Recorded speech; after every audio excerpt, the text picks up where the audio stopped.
Oi, oi, oi, oi, Prof. Tabita. Prof. Tá para você, querido aluno da Mediação Tecnológica, terceirão na veia. Galera, a aula de biologia hoje é muito interessante. Eu espero que você consiga captar todas as informações, né, que a gente quer passar para vocês na aula de hoje, tá bom? Junto aqui com o Vitorzinho, querido, tá? Estamos juntos sempre com força, coragem, muita energia para trabalharmos mais essa aula. A aula 15.1, galera. Nós estamos quase na reta final, não é do terceiro ano, da unidade 1, tá bom? Já já a gente vai fazer aquela revisão geral e a gente espera que você faça uma excelente, uma mega prova, tá bom? Mas vamos, o que interessa, né, prof? Vamos lá? Vamos lá. Se liga na nossa telinha para a gente ver a matéria, né, o conteúdo dessa aula. Nós vamos falar sobre aberrações cromossômicas, certo?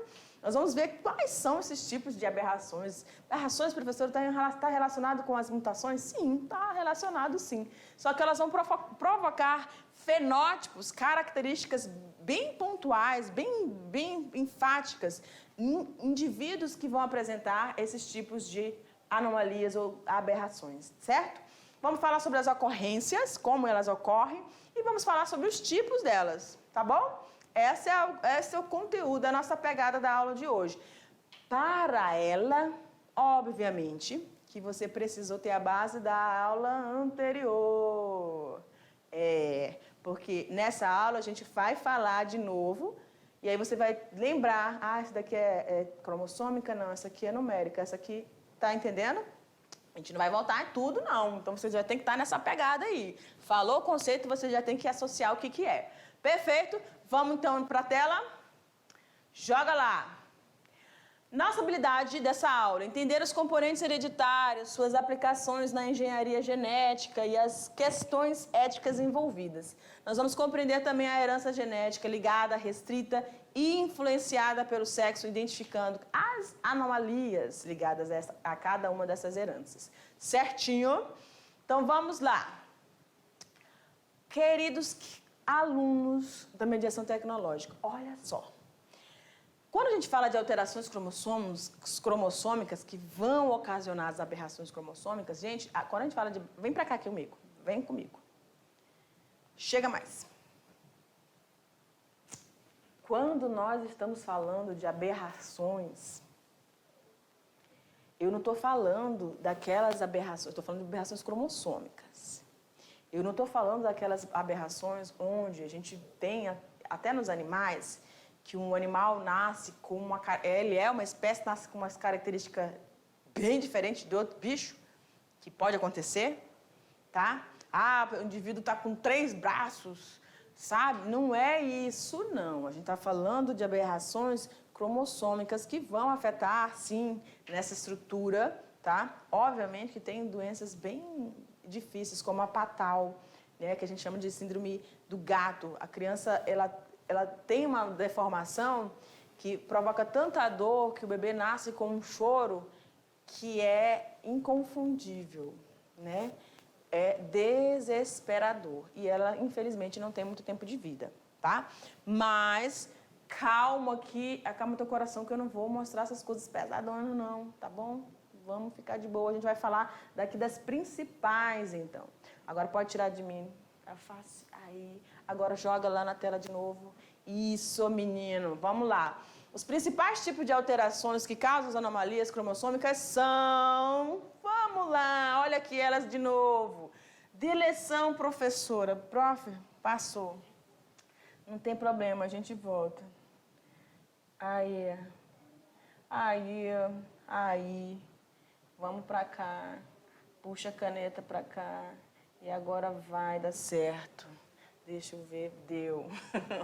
Deleção, duplicação, inversão. Nós já falamos isso na última aula, lembram? O que a gente não falou ainda foi isso aqui, ó. Aneuploidias. Prof, mas eu não lembro mais não. Eu vou te dar um spoilerzinho, tá? Translocação, vai acontecer lá aquelas trocas entre os cromossomos não homólogos. Você lembra? Ok. Professora, mas só que eu fiquei pensando uma coisa. Quando a senhora falou lá do processo de divisão, olha aqui para mim. Quando a senhora falou sobre o processo de divisão celular, lá na meiose 1, a gente tem um evento que a senhora pontuou, que é chamado de crossing over, não é? Lá no Paquito, no da prófase 1. E aí? Só que lá também a gente tem essas trocas, não tem? Tem. Só que o detalhe, amor, são nos cromossomos homólogos, tá? Então, essa alteração dos partes dos trechinhos entre esses cromossomos homólogos vão causar uma variabilidade genética. Normal, isso é um processo normal da divisão de meiose, certo? Aqui, agora afasta, joga lá na tela. Gostei de esse efeito, hein? Vamos lá agora para a tela. Agora aqui a gente está falando de translocação nos cromossomos não homólogos. Tá bom, não vá mais esquecer nunca disso, né? Aí a gente tem a inversão, que é aquela colagem. Lembra daquela dica lá da prof? Quando colou errado, você vai levar o carão do professor porque você fez um negócio alterado ali. Então ele deslocou, a própria célula vai tentar fazer a correção, mas cola ao contrário esses genes. Duplicação, você vai ter a duplicidade desses genes, tá? E quando na hora de fazer essa leitura, vai dar ruim. E você pode ter a perda total de uma formação genética. O cromossomo quebrou e já foi dele, sumiu, tá? Só que as aneuploidias, o que são? Essas aqui são estruturais, alterações estruturais. Mas a gente também tem as numéricas, onde eu vou ter o aumento ou a diminuição dos números de cromossomos. Voltando aqui para a professora, olha aqui. Eu, independente de ser mulher, independente do Vitor ser homem, nós somos seres com 46 cromossomos. Certo? 46 cromossomos, tanto para mulher quanto para homem. Só que nessas aneuploidias, eu posso ter um indivíduo com 47, um indivíduo com 45. Entendeu? Então, aumento numérico ou diminuição, ou aumento, pode ter gente até com 48 cromossomos. A gente não vai falar dessa síndrome nessa aula, mas ela existe, tá bom? Então, se liga aí nessas situações, tanto de aneuploidias quanto de alterações cromossômicas estruturais. Vamos jogando lá na tela. Continuando, queridos. A ocorrência, prof, como é que isso vai acontecer? Com que frequência? O que está acontecendo aí, então, né? Preste atenção aqui, que aí você teve essa base, se você estudou, entendeu bem o que é processo de mitose e meiose, não vai ter dúvida em relação a isso aqui, tá? Então, a gente tem um evento que acontece que nós chamamos de não disjunção. O que é isso, professora? Quando não tem a divisão correta desses cromossomos. Mas quando que eles vão acontecer? Quando essa separação vai acontecer? Na meiose e na mitose. Lembram? Lembram das duas fases de metáfase e anáfase? Lá na metáfase, na mitose, os cromossomos estão um sobre o outro. Lembra disso?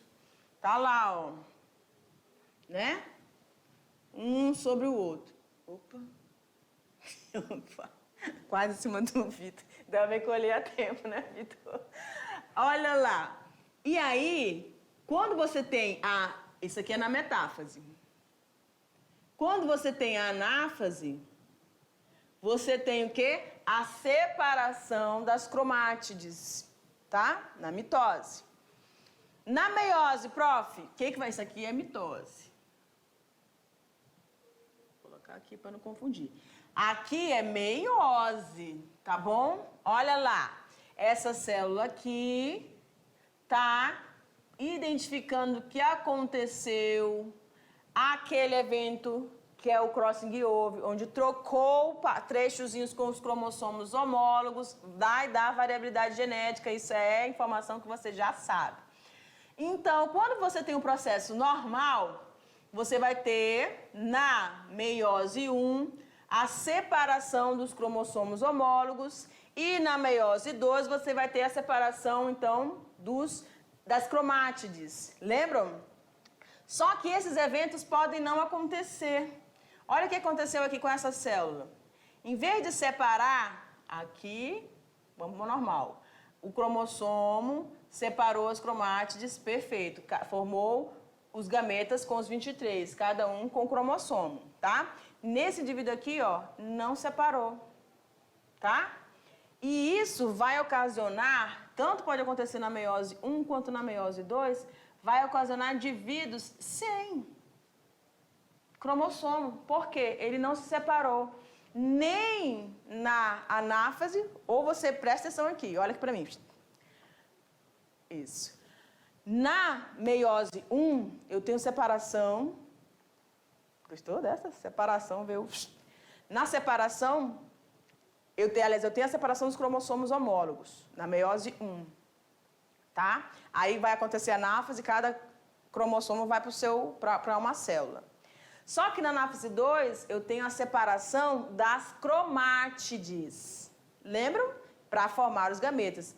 A meiose reducional e a meiose equacional. Num desses eventos, ou na meiose 1 ou na meiose 2, ou eu não vou ter essa separação dos cromossomos homólogos, eles vão vir todos os dois para a mesma célula. Ou pode acontecer na meiose 2, em vez de separar as cromátides, elas vêm as duas para a mesma célula. E a outra, professora, vai ficar desprovida. É o que vai dar essas anomalias numéricas que a gente chama de aneuploidias. Tá bom? Conseguiram captar a mensagem? Então vamos seguindo. Então, para resolver ou para tentar se precaver dessas situações, nós fazemos uso de quê, prof? Do cariótipo. Nós já conhecemos bem o cariótipo aqui, galera, mas está aqui, ó.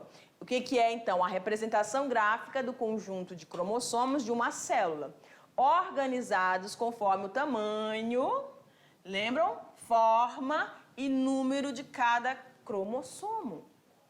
Para que ele é utilizado? Para detecção, quase não sai, de alterações genéticas, o que vai permitir o aconselhamento. Gente, isso aqui é muito importante. Agora vem para mim de novo. Vou dar trabalho para o meu produtor. O que acontece aqui? O casal está apaixonado, lindo, maravilhoso, aquele amor, só love. E, obviamente, nesse relacionamento, nesse casamento, você vai ter, então, a formação dos gurizinhos. O que é importante? Existe esse aconselhamento genético. O que se faz, professora, nisso? Quando você tem alguma alteração já na sua família, você tem algum parente, aí você fica, gente, será que essa alteração que já aconteceu lá no meu avô, bisavô, sei lá quem, teve, será que meus filhos eu posso ter? Aí você corre para esse aconselhamento, onde você vai pedir para fazer o seu cariótipo e do seu esposo, do seu futuro marido. Para tentar ver. Aí eles pegam, quando você monta o seu cariótipo, você consegue ver se todos os pares estão ali. Se não tem nenhuma trissomia, nenhuma monossomia. O que é isso, professora? Tem que ter os pares, não tem? A trissomia vai aparecer, em vez de estar o par, mais um. Na monossomia, em vez de ter os dois, vai estar só um. Então, você consegue visualizar isso. Tanto no seu mapa de cromossomos, quanto no mapa de cromossomos, o cariótipo do seu parceiro. Professor, e se tiver alguma alteração? Gente, aí entra aquela questão que nós já trabalhamos também, probabilidade. Você carrega informações nos seus gametas. Só que um desses gametas que você está carregando, que são vários deles, você pode ter essa alteração ou não. Essa característica pode se fundir à característica do seu marido no processo de fecundação ou não. Então, são eventos que podem ser, mas você já está sabendo, ó, se você tem essa anomalia, tá? A probabilidade de você ter filhos com isso, aí a gente já estudou, né, algumas delas. Tá? Mas isso tudo é feito com o trabalho do aconselhamento genético, onde você vai ver as probabilidades. E aí você se arrisca ou não. certo? Entendido aí? Muito importante, né? Isso aí eu acho muito legal trazer essas informações para vocês que ainda são solteiros, que pretendem aí ter os seus filhos, tá bom? Joga na tela lá. Vamos continuando, que o assunto aqui é pancadinha. Então, nós temos aqui um cariótipo humano que tem quantos cromossomos normalmente, prof? 23. Começou aqui, ó. Vai em toda a sequência. Termina. Aqui tem 22 cromossomos autossômicos, que aí se eu quisesse representar esse indivíduo, se fosse mulher, eu faria 44XX, porque os 44 mais os cromossomos sexuais, tá? Lá vai eu de novo, criatura. E cada hora ele vai me dar um beliscão. E aí eu tenho esses aqui que são os sexuais, tá bom? O homem vai ser XY e a mulher XX. Mas não esqueça uma coisa, olha para mim de novo. Não esqueça uma coisa, o Vitor, ele é XY, perfeito? Nos espermatozoides do Vitor, ele carrega células ou gametas, espermatozoides XX e XY. Lembram a probabilidade da frequência de mulher e homem? Lembraram, né? É isso aí, tá? Ele tem o XY, mas os seus gametas podem ter XX ou XY, por isso que ele pode ter meninas, porque quem determina o sexo na espécie humana é o homem. Entrou o Y, é menino, tá bom? Vamos pra tela? Nossa, deu um tchan na cara da prof. Credo, tem que ficar bem maquiadinha, né, galera? Vamos. As aneuploidias, elas podem ser autossômicas ou podem ser sexuais. Ok. Então, as autossômicas, você tem síndrome de Down, síndrome de Patau e a síndrome de Edwards, tá? São autossômicas por quê, professora? Porque elas não vão ser transmitidas. Você vai manifestar porque aconteceu algum erro, tanto no processo de, quando estava acontecendo a meiose nas tuas células, aí aconteceu ou na meiose 1, na meiose 2, essa alteração, e aí você herdou isso aí. Herdou não, você adquiriu essa característica por mutação, evento aleatório. E você também tem as aneuploidias sexuais, tá? Que vão estar acontecendo aí nesses cromossomos sexuais. Então, você pode ter a síndrome de Turr ou a síndrome de Klinefelter. Então, nós temos dois tipos de aneuploidias. A gente já sabe que aneuploidias é ou aumento ou diminuição do número de cromossomos, tá? Mas também pode estar acontecendo nas células autossômicas ou nas células sexuais. Perfeito, lá nos cromossomos sexuais. Vamos lá? Pode jogar na tela. Joga lá. Tipos de aberrações que nós podemos ter. Lembrando que não é aquela coisa estrambólica demais, não, tá? São aberrações porque são modificações. E algumas delas são perceptíveis, tá? Então, nós vamos falar de um carinha muito importante chamado Henry Hubert Turner, tá? Que descreveu as primeiras características da síndrome em 1938. Olha aqui, essa é uma monossomia da doença que ele descobriu, tá? Então, toda a estrutura, constituição genética, em vez de ser 44XX na mulher ou 44XY no homem, vai aparecer 45X, tá? Porque vai faltar alguma coisa ali, certo? Então, olha lá a observação desse carinha, que é o Turner, que deu a síndrome, o nome da síndrome, com o seu sobrenome, né? Síndrome de Turner, tá? Vamos ver em qual é o grupo de pessoas, né? Se é em homem, se é mulher, que essa síndrome acontece. Vamos lá. Então, ela é uma monossomia, meu Deus. Monossomia, um cromossomo a menos, na qual os indivíduos afetados exibem o sexo feminino, mas geralmente não vão apresentar a cromatina sexual. Credo, professora, o que é essa cromatina sexual? Olha aqui para mim. Lá no primeiro ano você viu isso. No primeiro ano você estudou. A cromatina sexual, ela é uma característica presente nas fêmeas de mamíferos. Você é fêmea, mamífero. Perfeito? Então quer dizer que nós temos. Normalmente, as mulheres vão ter essa cromatina sexual. E o que seria isso? Lembra que a gente falou da célula em intéfase, quando ela não está se dividindo, mas ela está ainda com atividade, está duplicando o cromossomo, está produzindo proteína, está ali, ativa. Ela não está estagnada, paralisada, não. O que vai acontecer? Quando você olha, observa uma célula de uma fêmea, né, no mamífero, acontece uma alteração, você vê uma estrutura a mais, tá? Uma manchazinha escura. Essa mancha escura foi descoberta por Barr e Bertrand. Deixa eu colocar, vai lá na tela. Deixa eu colocar o dedo. Então, Barr e Bertrand, em 1949, identificaram essa estrutura, essa presença, né, dessa alteração.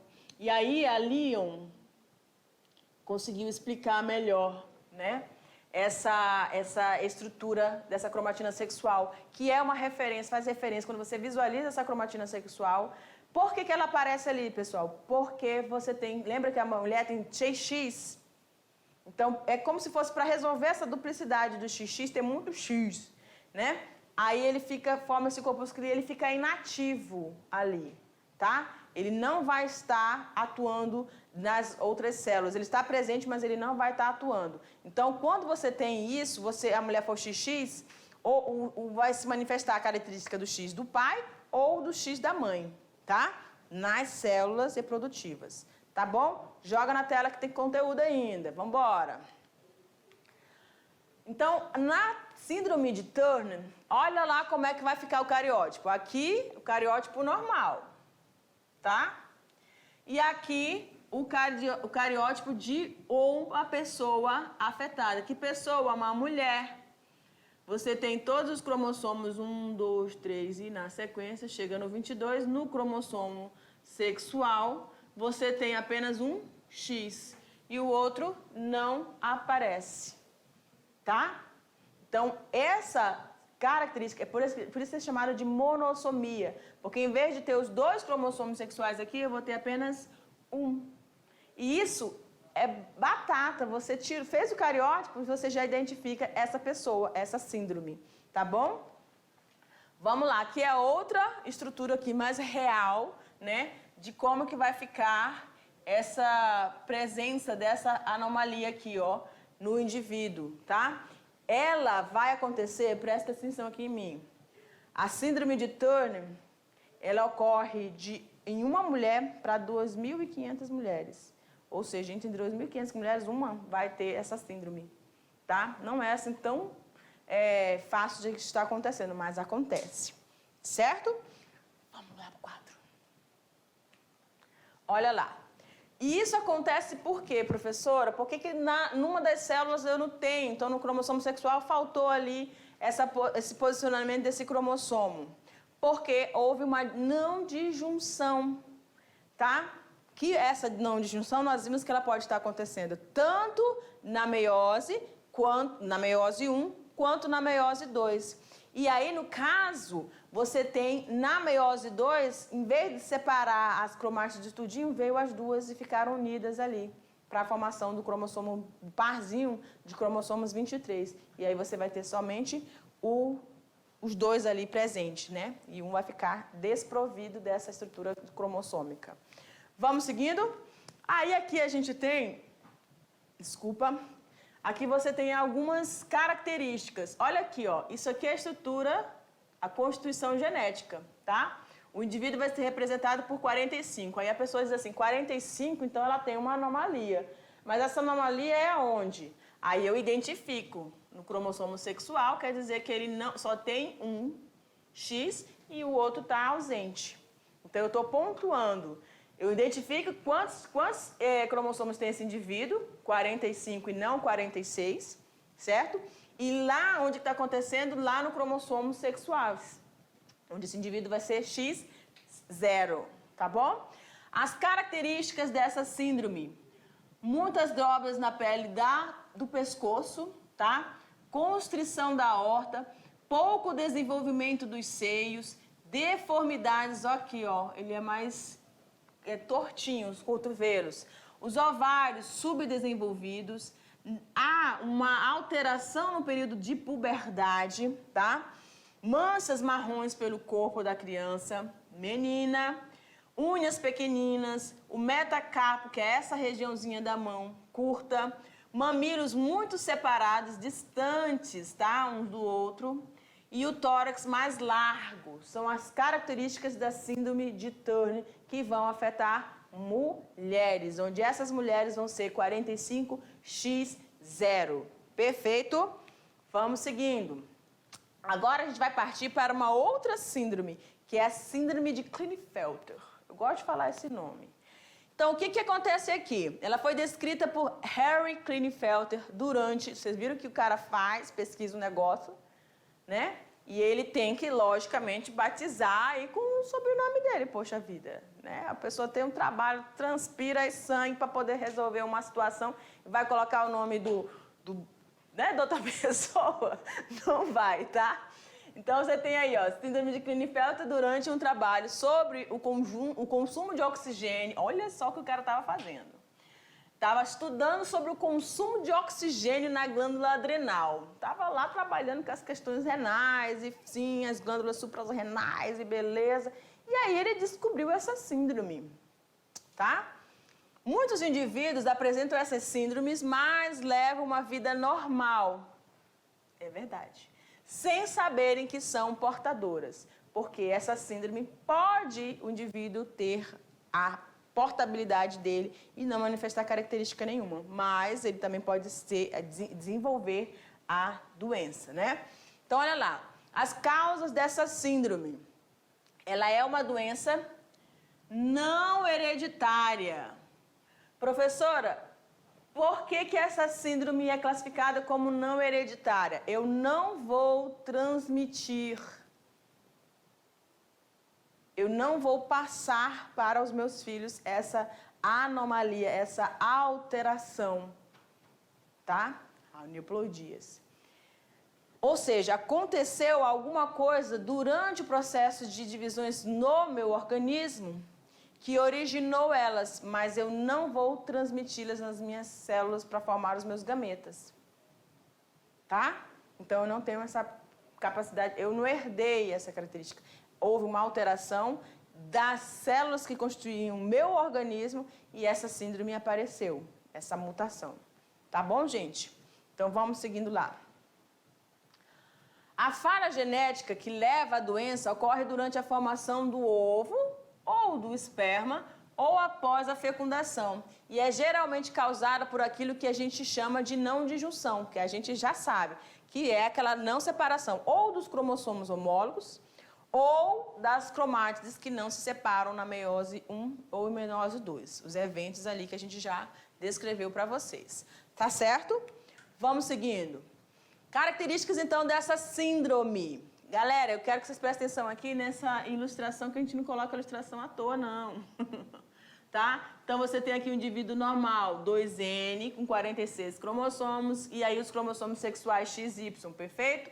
Na síndrome de Klinefelter existem pessoas que são estéreis. Todos eles são estéreis, professora? Não.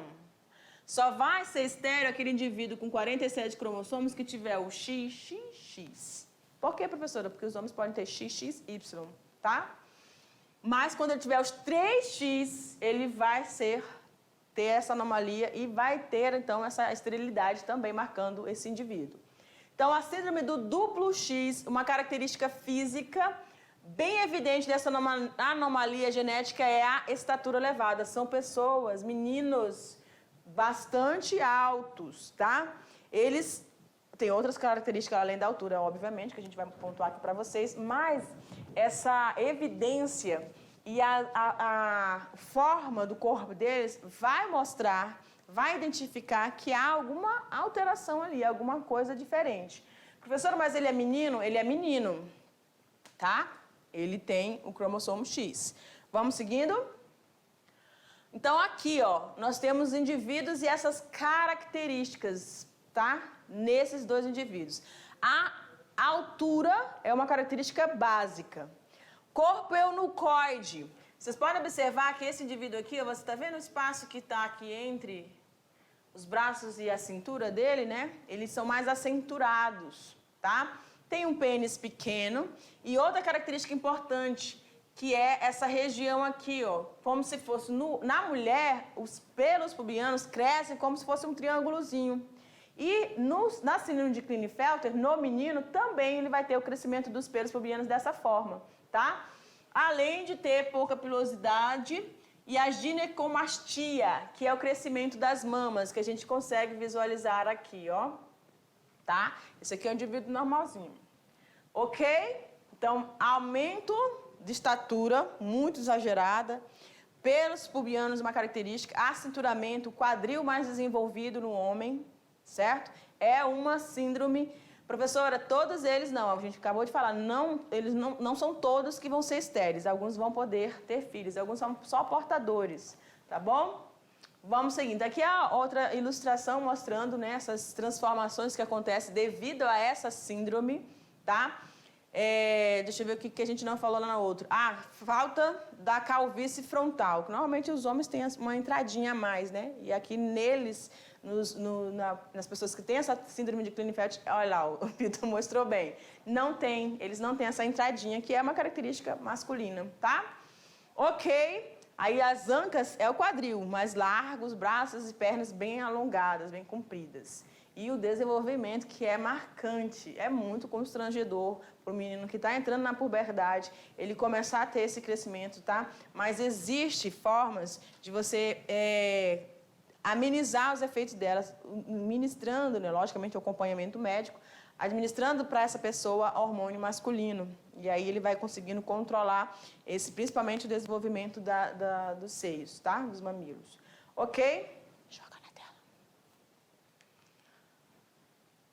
O diagnóstico, então, é feito ou pela utilização do cariótipo ou com a cromatina, que no caso da síndrome de Klinefelter, os indivíduos que são do sexo masculino vão portar a cromatina sexual, tá? Porque eles são XX, né? XXY, tá? Tem o X a mais. Então, esse X a mais, ele vai estar inativo aí, vai estar acentuado, ele fica tipo condensado, gente, na parede, assim, próximo à membrana plasmática da célula, tá? E aí, no caso aqui da síndrome de Klinefelter, essa cromatina vai aparecer. Por que, professora, que é uma característica interessante dela? Porque não é uma característica do homem, e sim da mulher, tá? Como a gente falou inicialmente. Perfeito? Vamos lá, que a professora já está se descompondo aqui, pela fé. Vamos embora. Segue. Tratamento. A forma mais comum de tratamento envolve administrar uma vez ao mês, através de injeção, o hormônio testosterona, que é o hormônio masculino, né? De forma sintética. O resultado esperado é a progressão normal do desenvolvimento físico e sexual. Então, se você fez lá o aconselhamento genético, você sabe que essa síndrome está ali, que pode acontecer, né? Nos seus filhos. Aí você teve... Então, lógico, essa alteração, a gente falou, que é uma alteração que acontece no processo de divisão. Então, elas não podem ser herdadas, mas você pode identificar essa característica, fazendo essa correção, tá? Você pode identificar no cariótipo do indivíduo essa anomalia. E aí, você já entrar com a administração desse hormônio através da injeção para poder diminuir os efeitos, né? Principalmente o crescimento dos seios, que é bem constrangedor no caso dessa síndrome. Perfeito, galera? E aqui no esqueminha, ó, tá mostrando lá o indivíduo que não teve a disjunção, ele é XX, a mulher é XX, casou e pegou o gameta lá masculino do homem, fundiu-se, ocorreu a fecundação e olha lá, os dois X da menina, da mulher e o Y do homem. Então, formou a alteração aí onde você vai ter um cromossomo X a mais, tá? Agora a gente vai falar sobre a síndrome de Down. Essa síndrome, ela foi reconhecida porque uma pessoa, um médico, observou essa similaridade, fisionomia, né? Na fisionomia, no rosto do indivíduo, tá? Então, olha lá. John Langdon Down, em 1866, notou que havia nítidas semelhanças fisionômicas entre certas crianças com atraso mental. E, na época, ele chamou isso de mongolismo, tá? Então, essas crianças, elas têm um atraso. Não é que elas sejam incapazes de aprender, não. Elas aprendem, galera, e muito, tá? Depende muito da atenção, do esforço dos pais dessas crianças para que elas se desenvolvam. E elas conseguem, sim, ter uma independência incrível, desde que trabalhada desde o início, né? Desde que tem uma atenção a mais. Várias anomalias, gente, várias dessas situações, elas podem ter um equilíbrio, né? E a questão da família é muito importante, da compreensão familiar. Mas joga na tela, senão a gente perde o rumo ali. Vamos embora? Então, utilizou esse termo mongolismo para descrever a sua aparência e, segundo o Dr. John, os mongóis eram considerados seres inferiores, mas nesse período que ele, assim, identificou essa doença, tá bom? Hoje a gente sabe que eles têm potencial para muita coisa, né? Ele, aqui, o casalzinho com o seu filho, tranquilo, normalzinho, tá? Então, eles podem ter sua independência, assim, inclusive casarem-se, né? Então, é uma síndrome que a gente chama de síndrome da trissomia do 21. Só que essa trissomia do 21, ela vai acontecer de formas diferentes, por translocação robertsoniana, por a síndrome do mosaico, tá? Síndrome da trissomia, translocação e do mosaico. São 3, essas são as 3, tá? Então, o que vai acontecer em cada uma delas? 95% das pessoas têm a Down por trissomia livre. E 1% apenas do mosaico e 4% robertsoniana. Quase não sai. Não é uma alteração no cromossomo sexual, e sim no cromossomo 21, tá? Como que essas trissomias podem acontecer? Então, ela pode ocorrer por translocação. O que vai acontecer aqui, prof? Um pedacinho do cromossomo 21 que estava livre, ele pode se ligar a um cromossomo 14, ao cromossomo 13, ao cromossomo 22, ao cromossomo 21, enfim. Se ele se ligar, ele vai formar uma constituição de 21 mais 14, ou a gente pode identificar como T1421, que a gente está identificando que houve uma translocação desse pedacinho do cromossomo 21, que está a mais, que vai se ligar aí a outro cromossomo, nos outros pares de cromossomos. E que pares são esses? Normalmente são naqueles cromossomos acrocêntricos. Lembram aqueles acrocêntricos que formam uma anteninha? É isso aí. Ou você pode ter essa síndrome de Down acontecendo nas células que vão estar constituindo o teu corpo, onde essa alteração vai acontecer, essa não disjunção vai acontecer, formando os gametas que vão ter células. Esse indivíduo vai ter células, tanto normais quanto células alteradas, tá? Aqui. E aí, ele pode ser o portador dessa doença ou não, ele não vai manifestar as características. E a gente tem os fenótipos, que são essas características, o olhinho mais estreitado, o pescoço largo, tá? A pele flácida, os pezinhos mais chatos, palato pequeno, as orelhas curtinhas, o conduto auditivo estreito. Então, a gente tem várias características e o rostinho deles realmente são muito semelhantes, né? E aí a gente pode fazer esse registro tanto coletando, você pode diagnosticar, tanto coletando pedacinhos da biópsia da placenta do bebê ou analisando o líquido amniótico da criança. E aí fazer as análises bioquímicas, tá? E cromossômicas para ver a alteração. Tratamento, você pode fazer a fisioterapia, estimulação psicomotora, fonoaudiologia e a equitação, que é aquele onde a gente utiliza as pessoas que trabalham com os equinos, né, os cavalos, para poder auxiliar nessa formação, nessa relação desse indivíduo. Galera, foca aqui em mim. A gente trabalhou, então, essa questão de todas essas anomalias, tá? numéricas, ou chamadas aneuploidias ou cromossômicas. E aí a gente se vê na nossa revisão. Beijo pra você!